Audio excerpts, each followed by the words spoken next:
On that note, is the assessment still the same that Iran did not directly play a role in this attack? Because you had Senator Blumenthal saying over the weekend. I never said that Iran did not play a role. What we've said, and there's been no change, what we said, Jacqui, is Iran is certainly complicit here.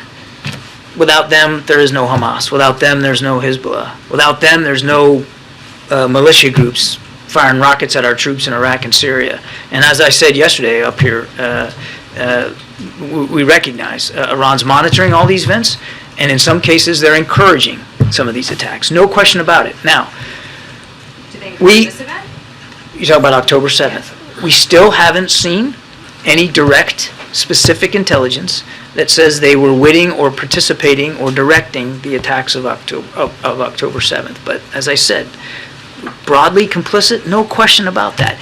And I'm sure that our Israeli counterparts will, in due time, take a harder look at the intelligence picture and what might have been missed, what gaps there were, but I'll let them speak to that. Quick, can you just speak to the shift in language we heard yesterday at the Pentagon?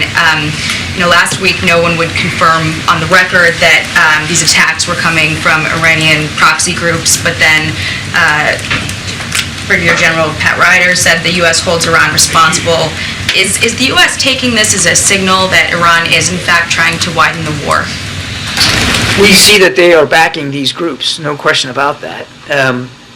We have sent a strong signal of deterrence. There's no indication right now that any other nation, state, or actor is preparing or imminently to escalate this conflict, but we're watching this very, very closely. And again, I want to be clear here. Nobody's turning a blind eye to Iran's complicity.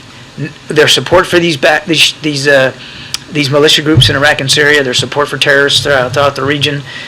We have addressed that through additional sanctions. We have addressed it through additional military force posture. We're obviously going to do what we have to do to protect ourselves and our troops.